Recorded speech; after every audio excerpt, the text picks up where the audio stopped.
Welcome کہتا ہوں podcast with Hafeez Tahir میں. میں نے بعض چیزوں کے بڑے مزیدار ترجمے کر رکھے ہیں. جیسے ایک لفظ ہے بینکنگ یا بینکاری، میں اسے کہتا ہوں ہنسا کری.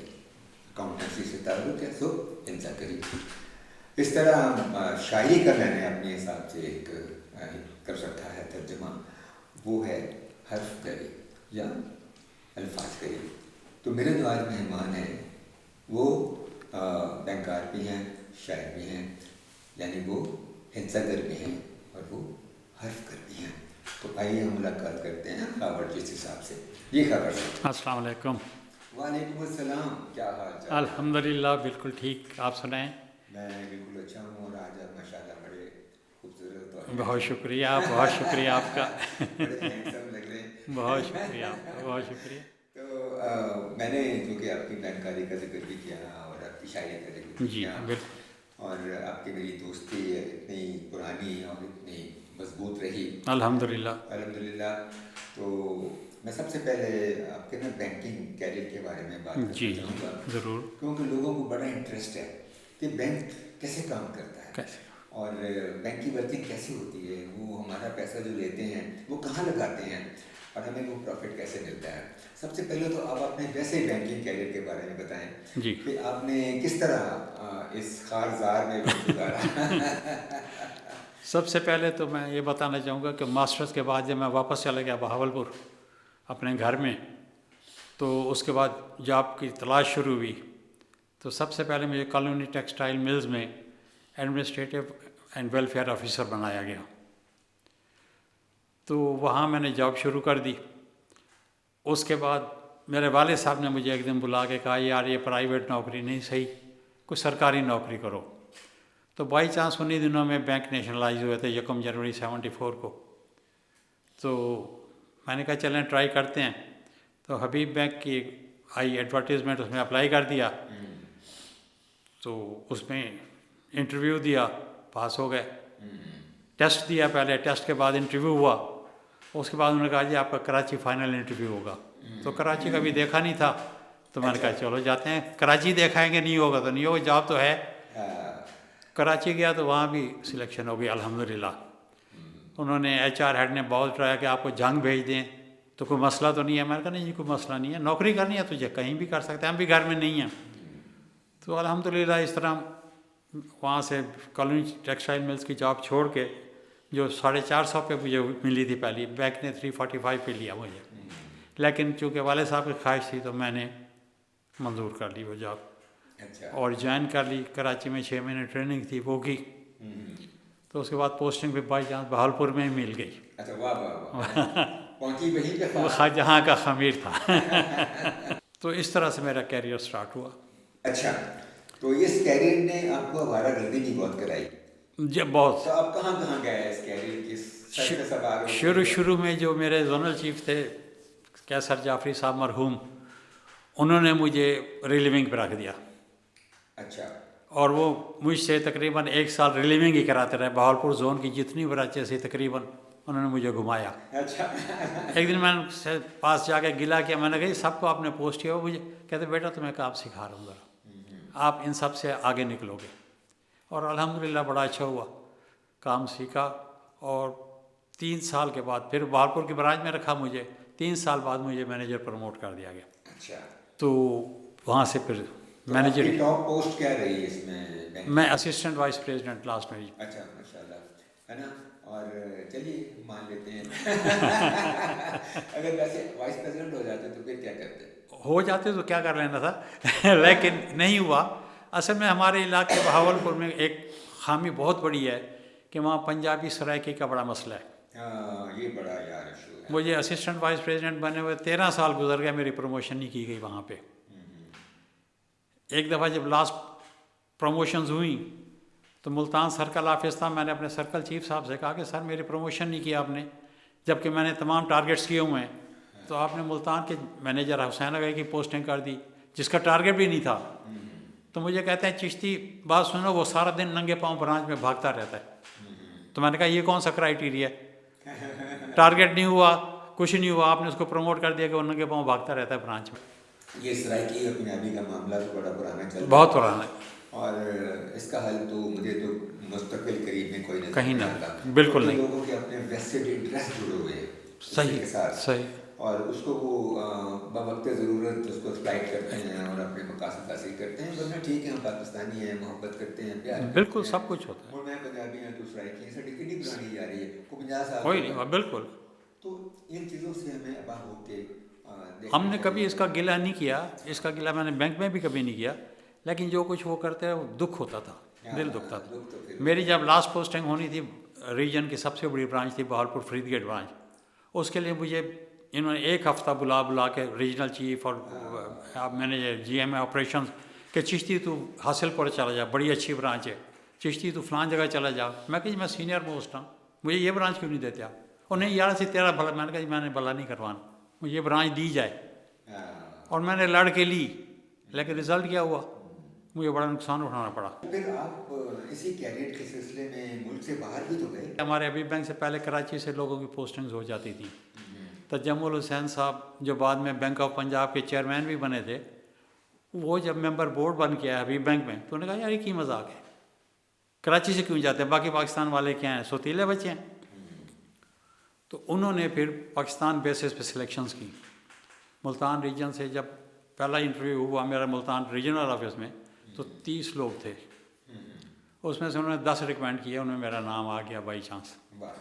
اس کے بعد جب کراچی گیا 10 میں سے صرف ایک آدمی سلیکٹ ہوا اور وہ میں تھا. یعنی قسمت بھی ساتھ دیتی الحمد للہ. تو اس کے بعد پوسٹنگ پہ میں وہاں چلا گیا، ابو دھابی میری پوسٹنگ ہوئی یو اے ای میں. 3 سال کی ہوتی ہے نارملی ڈیپوٹیشن، لیکن الحمد للہ میں 8 سال رہا. جب بھی ہیڈ آفس سے پریشر آتا تھا کہ جی اس کو اتنا عرصہ ہو گیا اس کا ٹرانسفر کیا جائے، تو میرے سینئر وائس پریزیڈنٹ مینیجر ہوتے تھے ریاض رفیع صاحب، تو وہ کہتے ہیں بھائی کس لیے اس کو ٹرانسفر کروں، میں ایس پی پی ہوں، گریڈ 2 کا افسر ہے، بڑے جونیئر موسٹ، اور اس نے پوری برانچ سنبھالی ہوئی ہے، اس کی جگہ تو آپ وی پی بھیجیں گے، اے وی پی بھیجیں گے، میرا پروفٹ افیکٹ ہوگا. میں ایک طرح سے میں بالکل برملا کہہ سکتا ہوں کہ قسمت کے ساتھ قسمت کے آپ ساتھ کا میرٹ بھی میرٹ الحمد للہ. دیکھیں قسمت بھی تب ساتھ دیتی ہے جب انسان کے اندر اپنی صلاحیت ہوتی ہے یا بالکل وہ بالکل محنت کرتا ہے. جیسے انسان انسا. بالکل. تو اب ذرا آپ نے پہلے سوال پہ آتا ہوں میں کہ یہ بینکنگ کیسے کام کرتی ہے؟ How do they banking? اچھا یہاں پاکستان میں تو کوئی ایسا خاص نہیں ہوتا کہ یہاں جتنے آپ کے پاس ڈپازٹس آئے آپ نے ہیڈ آفس کو بھیج دیے، انہوں نے اسٹیٹ بینک کو دے دیے. اچھا. اس پہ پرافٹ جو ان کو ملا وہ ملا، اسٹیٹ بینک کے جو ریٹس ہیں. لیکن جب میں ابو دھابی میں گیا تو مجھے ایکسپوجر ملا. وہاں پہ آپ کے جتنے ڈپازٹس آپ کے پاس آتے ہیں ان کو آپ وہیں انویسٹ کرتے ہیں ان مختلف بینکوں میں مختلف جگہوں پہ، اور اس سے آپ کما کے دیتے ہیں. اور میری خوش قسمتی یہ ہے کہ میں وہاں پہ پہلے انہوں نے ایک اور کراچی کا تھا فارن ایکسچینج کا لڑکا، اس کو انہوں نے بنایا تھا وہاں ٹریری کا ہیڈ، لیکن وہ 3 مہینے بیٹھا رہا، وہ دوسرے کو چارج نہیں لے سکا. پھر تنگ آ کے مینیجر صاحب نے ہمارے خواجہ نواز صاحب ہوتے تھے، اللہ تعالیٰ ان کو زندگی دے، انہوں نے کہا چشتی تم اوپر آ جاؤ، تم دیکھ سکتے ہو، میں نے دیکھا ہے 3 مہینے میں، یو کین ڈو اٹ. اچھا. تو مجھے ٹریری کا ہیڈ بنا دیا گیا ابو دھابی کا. اور وہاں پہ میں نے 6 سال باقی جو تھے 6-7 سال میں انویسٹمنٹس کرتا رہا بینک کی، اور الحمدللہ ایک پیسے کا لاس نہیں ہوا 7-8 سال میں جتنا میں نے کام کیا. اچھا اب ذرا اور تھوڑا پیچھے جاتے ہیں فلیش بیک میں، کوئی اپنے ایجوکیشنل کیریئر کے بارے میں بتائیں. ایجوکیشن میں جب تیسری جماعت میں تھا تو 1 یونٹ بن گیا 56 میں. میرے والد صاحب کی ٹرانسفر لاہور ہو گئی، ہم لاہور آ گئے، یہاں وحدت کالونی میں ہمیں کوارٹر ملا. تو تیسری سے لے کے 8ویں تک پائلٹ اسکول میں تھا. احمد جمیل، عدنان ظفر میرا کلاس فیلو تھا، اور بہو بھی تھا اس وقت. آمین. تو 8 تک میں نے وہاں پڑھا، پھر والد صاحب کے واپس ٹرانسفر ہو گئی تو ہم بہاولپور چلے گئے. پھر وہیں سے میں نے گریجویشن کی، ماسٹرز کے لیے پھر آپ کے ساتھ میں یہاں آ گیا. اچھا ڈیورنگ ایجوکیشن بڑی براہل آئی ہوتی بہت. کوئی ایسا براہل جہاں جب آپ پھنس گئے ہوں اور پھر نکلے ہوں؟ نہیں، ایجوکیشن میں کوئی اتنا قابل تو نہیں تھا، لیکن فیل کبھی نہیں ہوا. یہ اللہ کا شکر ہے کہ پاس ہوتا گیا. اب جب بی اے کر لیا تو اس وقت والد صاحب کے مطلب سرکاری ملازم تھے، اتنے سورسز نہیں تھے. انہوں نے کہا بیٹا اب نوکری ڈھونڈو. میں تو اب نہیں افورڈ کر سکتا، تو میں بہاولپور میں یونیورسٹی ہو سک نہیں تھی. میرے بڑے بھائی افتخار چشتی صاحب وہ PIA میں ہوتے تھے اسلام آباد. انہوں نے والد صاحب کو کہا نہیں اس کو میں نے پڑھانا ہے. تو انہوں نے والد صاحب سے کہا کہ فیس صرف آپ دیں، باقی اس کا ہاسٹل کا اور مہینے کا خرچہ وہ میں دوں گا. اور وہ انہوں نے مجھے دیتے رہے. جب میں آپ لوگوں کے ساتھ پڑھا تو بھائی مجھے سپورٹ کر رہے تھے. اور وہ بھائی پھر جب میں ماسٹرز کر لیا اور بائی چانس کویت ایئر ویز کے یہ PIA میں ہوتے تھے، تو کویت ایئر ویز سے ایک جماعت آئی، انہوں نے لوگ سلیکٹ کرنے تھے، تو یہاں سے ٹیم جو سلیکٹ ہوئی اس میں بھائی بھی سلیکٹ ہو گیا.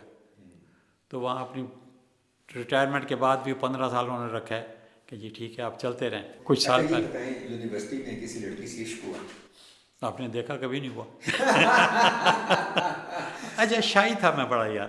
میں آپ نے دیکھو میں نے کبھی کسی سے بات بھی نہیں کرتا تھا یونیورسٹی کے دوران، کبھی کسی سے بات نہیں کی. میرا مطلب یہ کہ یہ نہیں ہوا. اسے تم اپنی خوش نصیبی سمجھتے ہو یا بد نصیبی؟ یہ خوش نصیبی اب بچے رہے. چلیے، لیکن پھر اگر یہ خوش نصیبی تمہارے نصیب میں نہیں ہوئی تو شاعری کہاں سے آ گئی؟ وہ ویسے ہی آ گئی یاری، مجھے نہیں سمجھ آئی. میں بچپن سے ہی لکھتا تھا، روز اخبار میں میری بچوں کی نظمیں چھپتی تھیں، چھوٹی چھوٹی بات ایسے ہی بس لکھتا رہتا تھا، ٹرائی کرتا رہتا.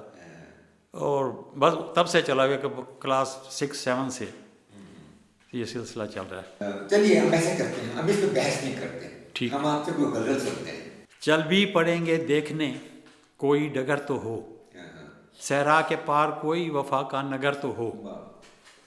چلنے کا خوف کوئی نہیں دور تک چلیں، چلنے کا خوف کوئی نہیں دور تک چلیں. ہاں شرط یہ ہے ساتھ کوئی ہم سفر تو ہو. یہ وہ والا نہیں جو آپ پوچھ رہے ہیں. پھر ڈھونڈ لیں گے اور جہاں چل کے دوستو یہ مختصر سی زندگی پہلے بسر تو ہو. رنج و علم جفا و ستم اشک بے بہا، نکلے ہو گر سفر کو تو رختے سفر تو ہو. خاور کٹی حیات مسلسل عطاب سے، خاور کٹی حیات مسلسل عطاب سے، ممکن نہیں کہ چشم وفادار تر نہ ہو. بہت اچھی غزل. Thank you thank you. اور یار ویسے ایک بات اور کرتے ہیں کہ جب ہم یار دوست آپس میں ملتے تھے یونیورسٹی کے دنوں میں، تو کسی اور دوست کا کوئی واقعہ ایسا مزیدار یاد ہو تمہیں جیسے میرا یا جمیل کا، وہ تو شیئر کرو. ایسا کوئی خاص میرا خیال ہے کوئی نہیں تھا. کوئی شرافت دائرے میں رہتے تھے. ہاسٹل میں حرکتیں ہوتی تھی. وہ جو تھا اپنا جہاں دورانی کے کمرے میں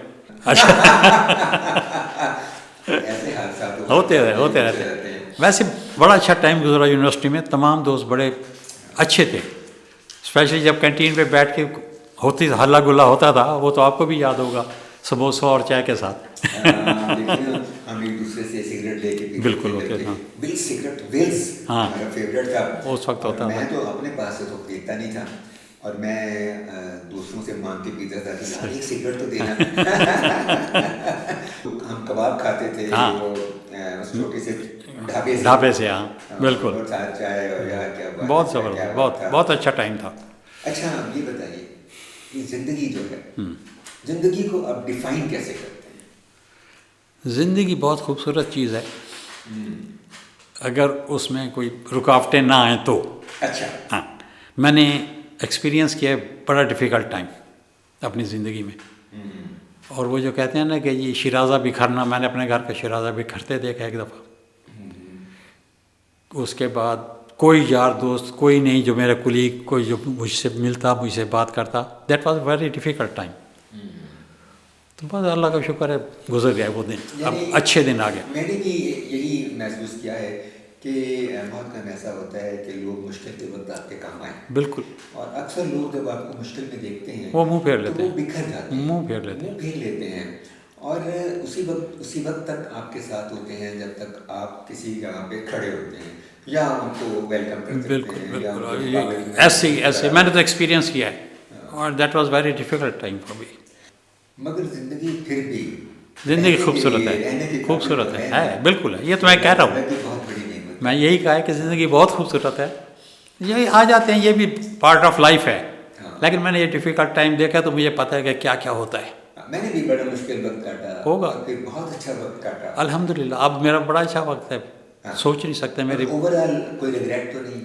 نہیں الحمدللہ، یہ بہت بڑی الحمدللہ میرے بچے سارے ماشاءاللہ اس وقت سیٹلڈ ہیں، بیٹیاں بہت اچھی جابس پہ ہیں، بیٹا بھی ٹھیک ٹھاک جاب کر رہے ہو الحمدللہ فرسٹ کلاس. زبردست ہو گیا.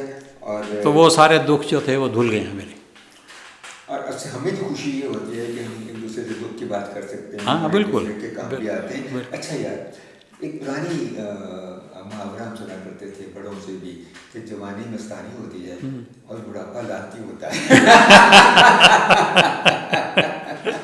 اچھا، اب یہ بڑھاپے کو کیسے اچھا بنایا جائے، یہ ذرا گائیڈ لائن میرے ویورز کے لیے بھی ذرا دو. بڑھاپا یار واقعی ہے لیکن ٹھیک ہے، جب مل کے بیٹھتے ہیں تو پھر آپ کو پتہ ہے سب کچھ ڈسکس ہوتا ہے ایک اسلم کے سوا.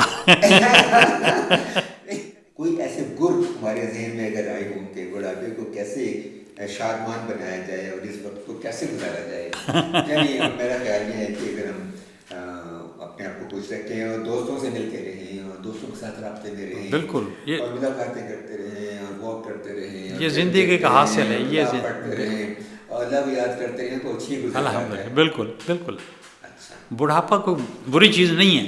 ہاں، بلکہ میں یہ سمجھتا ہوں کہ بڑھاپے کو لانتی کہنے کی بجائے اسے اللہ کی نعمت ہے، اس کو اللہ کی نعمت سمجھنا اس نے چاہیے. ہمیں اتنا وقت دیا ہوا کہ ہے ہم اس دنیا میں ہیں بالکل اور الحمدللہ دنیا کی نعمتوں کو انجوائے کر رہے ہیں. انجوائے کر رہے ہیں. اب جو چیزیں پہلے ہم نے کبھی نہیں دیکھی تھی نہ سوچی تھی، اب ہم انجوائے کر رہے ہیں.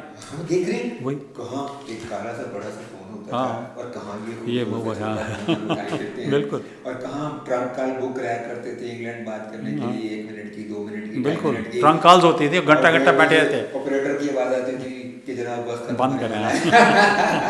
بالکل. اب اللہ تعالیٰ نے جتنی نعمتیں دی ہیں انجوائے کر رہے ہیں. ہاں، یہ بھی اللہ کی بڑی مہربانی ہے. اور سب سے بڑی بات ہے، ہمارے سرائکی میں ایک بزرگ ہمارے دعا دیا کرتے تھے کہ صحت دی بادشاہی ہوگی. ہم اس وقت ہنستے تھے کہ یار یہ کیا دعا ہے.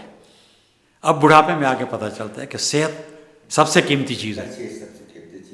اس میں اللہ تعالیٰ صحت سے رکھے تو آدمی ہر چیز انجوائے کر سکے. اور میں بھی یہ سمجھتا ہوں خاور کہ صحت ہی سب سے بڑی نعمت ہے. بالکل. اگر بڑھاپے میں صحت اچھی ہو تو پھر کوئی مشکل نہیں بالکل پیش نہیں آتی. صحیح. اور بڑھاپا بھی اچھا خوبصورت گزر سکتا ہے. بالکل. بس یہی ہے کہ اپنا خیال رکھیں اور اپنے دوستوں کا اور اپنے ساتھیوں کا خیال رکھیں تو صحیح گزر جاتے ہیں. تو گھبرانے کی بات نہیں الحمدللہ. جو میری عمر کے لوگ ہیں مجھے جان لیں کہ خاور صاحب یہ کہہ رہے ہیں کہ گھبرانے کی کوئی ضرورت نہیں. اب پھر وہ جوانی مستانی کی بات ہو تو آپ کی شادی اور محبت بھی آپ نے نہیں کی. نہیں. تو شادی اچانک ہو گئی. بالکل اچانک ہوئی. یہ بھی ایک قصہ ہے. میں جب فارغ ہو کے یہاں سے گیا ماسٹرز کر کے امتحان وغیرہ کلیئر کر کے تو گھر میں ہوتا تھا، کوئی کام جاب تھی نہیں. ایک دن بڑے بھائی کا رشتہ دیکھنے کے لیے جا رہی تھیں والدہ اور والد صاحب. ہاں بڑے بھائی کے لیے ساتھ مجھے بھیجا گیا کہ آپ بھی ساتھ جاؤ. تو خانے بال گیا بہاولپور سے. وہ ایک مجید گل صاحب ہوتے تھے اخبار پاکستان ٹائمز کے، وہاں پہ نمائندے تھے. انہوں نے ایک رشتہ دکھانا تھا، ان کے ساتھ ہم گئے. وہاں جب گئے دیکھ کے آ گئے تو ہمارے گھر والوں نے کہا یار وہ کویت ایئرویز میں ہے تو اس کے لیے نہیں ہے ٹھیک، ذرا کچھ اور دیکھیں گے. لیکن ان کی والدہ کو اور چچا کو خاور چشتی پسند آ گیا. تو ان کی ہماری طرف سے جب انہوں نے کہا نہیں ہم ابھی نہیں کرتے تو انہوں نے کہا ہمیں یہ لڑکا پسند ہے، اگر آپ کہیں تو اس سے کر دیتے. اور بڑے بھائی سے پہلے میری شادی ہو گئی. تو یہ بھی ایک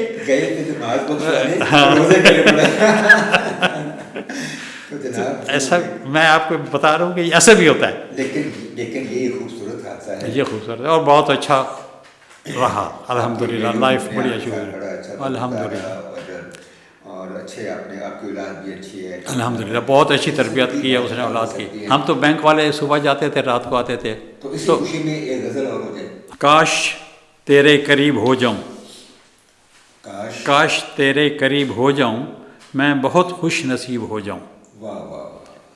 تو بنے آئینے میں عکس میرا، واہ، تو بنے آئینے میں عکس میرا، جان و دل سے قریب ہو جاؤں، تو بنے آئینے میں عکس میرا، جان و دل سے قریب ہو جاؤں، قریب ہو جاؤں، آئینہ بھی اگر تجھے دیکھے، آئینہ بھی اگر تجھے دیکھے میں تو اس کا رقیب ہو جاؤں، یہ رقابت کا نیا پہلو ہے۔ ساری دنیا مثال دے جس کی، خبر ایسا حبیب ہو جاؤں۔ واہ واہ واہ، بہت خوب، بڑی چیز ہے۔ تو یار ایک اور ہماری زندگی میں بڑا خوبصورت واقعہ ہوا ہے، اس کا میں ذکر کرنا چاہوں گا۔ آپ کو اللہ تعالیٰ نے اپنے گھر بلایا الحمدللہ، اور الحمدللہ، صلی اللہ علیہ وآلہ وسلم کے روضہ مبارک سامنے بیٹھ کر آپ نے ان پر درود بھیجا۔ الحمدللہ، وہ ایکسپیرینس الحمدللہ۔ ہمارے ساتھ۔ میں اس بار جو گیا تھا یہ 4th ٹائم تھا میرا۔ سب سے پہلے جب میری پوسٹنگ ہوئی تھی ابوظہبی تو یہ سوچا تھا کہ حج کرنا ہے۔ 82 میں میری پوسٹنگ ہوئی، لیکن اس وقت 4 مہینے بعد حج تک کوئی اسکوپ نہیں تھا۔ طے کر لیا کہ اگلے سال انشاءاللہ جیسے بھی ہوگا حج پہ جائیں گے۔ اللہ تعالیٰ نے کہا آ جاؤ۔ تو یقین کرو اتنے پیسے تھے جیب میں میری کہ صرف ٹکٹ آ سکتی تھی، باقی کچھ نہیں تھا۔ ہم نے اپلائی کر دیا، ویزے لگ گئے۔ بینک نے اناؤنس کیا کہ جی سیلریز ریوائز ہو رہی ہیں، اور آلموسٹ ڈبل ہو رہی تھی۔ میرے ایک دوست نے 10 دن بعد آنا تھا، میں اس کو بلینک چیک دے گیا، میں کہ جتنا میرے اکاؤنٹ میں آیا یہ چیک پاس کرا کے آ جانا، لے آنا میرے پاس۔ وہاں فکر نہیں تھی کہ میرے مدینہ میں بھی ایک انکل رہتے تھے، مکہ میں بھی انکل رہتے تھے، کہ اکاموڈیشن فری تھی، یہ سہولت ہوگی۔ جب وہ میرا کلیگ آیا ہفتے بعد، وہ اتنے پیسے لے آیا کہ حج کے سارے خرچے نکل کے پھر بھی بچ گئے۔ سیلری میں ایریئر سے 2 سال کے، اور وہ ڈبل سیلری ہو گئی تھی تقریباً۔ اللہ تعالیٰ نے اس طرح کمپنسیٹ کیا۔ اس کے بعد پہلے میں سوچ کے گیا کہ پہلے مدینہ جانا ہے، وہاں سلام کروں گا، پھر اس کے بعد مکہ آؤں گا۔ اور آپ کو ایک مزے کی بات بتاؤں کہ میں مغرب کے ٹائم وہاں پہ لینڈ ہوئے، ابوظہبی سے گئے تھے۔ مغرب میں نے ایئرپورٹ پہ پڑھی، ان کے گھر سامان رکھا، عشاء کے لیے گئے تو اتنی دور عشاء پڑھی کہ سامنے مینار نظر آ رہے تھے، مسجد کا پتہ نہیں تھا۔ صبح کی نماز پڑھنے گئے تو وہ بھی سڑک پہ۔ جمعہ کا دن تھا، جمعہ پڑھنے گئے تو میں نے لائف میں اتنی گرم زمین کبھی نہیں دیکھی جتنی اس دن وہ سڑک پہ میں نے فیل کی۔ جہاں نماز کے نیچے سے پاؤں جل رہے تھے میرے۔ اس کے بعد میں ایک جگہ بیٹھا عصر کا انتظار کرنے لگا، تو میں نے سوچا اللہ تعالیٰ سے میرے سے کیا جرم ہو گیا ہے کہ مسجد نبوی تو دور کی بات، اندر جانا تو دور کی بات، پاس بھی نہیں جا سکتا میں، اتنی دور سے میں نماز پڑھتا ہوں۔ اور یقین کرو طاہر کہ وہ ایسا لمحہ تھا کہ میری سنی گئی۔ عصر کی جب اذان ہوئی تو اس وقت آدمی مسجد میں نہیں جا سکتا، فل ہوتی ہے مسجد۔ عصر کی اذان شروع ہوئی تو میں نے کہا چلو میں جاتا ہوں، ٹرائی کرتا ہوں۔ مسجد کے گیٹ پہ پہنچا، فل، جگہ ہی نہیں، اور میری آنکھوں میں آنسو ہیں کہ پھر جگہ نہیں مل رہی، نہیں جا سکتا۔ یقین کرو کہ مجھے ایسا لگا کوئی میرے آیا ہے، ہاتھ پکڑا ہے میرا، آؤ۔ پورا صحن کراس کر کے، برآمدے کراس کر کے جب مجھے ہوش آئی نا تو میں جالی کے سامنے کھڑا تھا۔ تو وہاں تو میں دھاڑے مار کے رو پڑا کہ اللہ تعالیٰ یہ تیرا کرم ہے، ویسے نہیں ہو سکتا۔ اور اس وقت آگے جب دیواریں بن گئی نا، روضہ کی جالی کے آگے دیوار بن گئی، پولیس والے کھڑے ہوئے، کچھ نہیں تھا۔ 83 میں جب جماعت ہوئی تو میں وہاں کھڑا ہوں تو میرا کندھا پوری جماعت میں جالی کے ساتھ ٹچ ہو رہا تھا۔ یہ ایسا اللہ کا کرم ہو گیا، ایسے ہوتا ہے۔ اور میں پھر بچوں کے ساتھ، وائف بچے ساتھ، چھوٹی بیٹی 2.5 سال کی تھی، 2 بڑے بچے تھے، اس وقت 3 بچے تھے میرے، ان کو بھی ساتھ لے گئے، میاں بھی ہم لے گئے، پورا حج پورا جناب ہم نے کیا۔ پھر تو ایسا تھا نا وہاں جالی کے ساتھ جب لگنے کے بعد پھر ایسا تھا کہ جو دعا کی ہے نا اللہ تعالیٰ نے یہ لو وہیں پر ہی مقبول ہو گئی۔ میرے نعت کے 2 شعر سناؤں آپ کو کہ جب پیارے نبی سلم آئے انسان نیا انسان بنا، جب پیارے نبی سلم آئے انسان نیا انسان بنا، کثرت کے سبھی بت ٹوٹ گئے، وحدت کا الگ فرمان بنا۔ کچھ مٹی تھی خوش بختی کی، کچھ پانی تھا دانائی کا، جب پاک خدا نے حکم دیا تب ایک کامل انسان بنا۔ تو یہ پوری نعت ہے میری۔ تو اللہ تعالیٰ قبول کرنے والا ہے۔ اس کے بعد پھر جب 90 میں میری واپس ٹرانسفر ہوئی تو میں نے سوچا کہ بڑے تینوں بچوں کو تو کرایا، اب ٹوئنز ہوئی بھی تھی میری، 87 میں ٹوئنز ہو گئی تھی، تو 89 میں پھر بیٹے کو پاکستان بھیج دیا تھا پڑھنے کے لیے، چاروں بیٹیوں کو لے کے پھر ہم گئے عمرہ کرنے. تو الحمدللہ واپس آنے سے پہلے ایک عمرہ کیا ہم نے. ماشاءاللہ آپ کو نصیب ہے. الحمدللہ اللہ کا بڑا شکر. کیریئر گزارا اور اللہ کا شکر. محنت بھی کی تو اس کا صلہ پایا، اور جب دعا کی تو اللہ تعالیٰ نے آپ کو قبول. اپنے پاس اپنے کعبہ میں بلایا. بے شک. آپ نے آپ کو حاضری کی سعادت دی.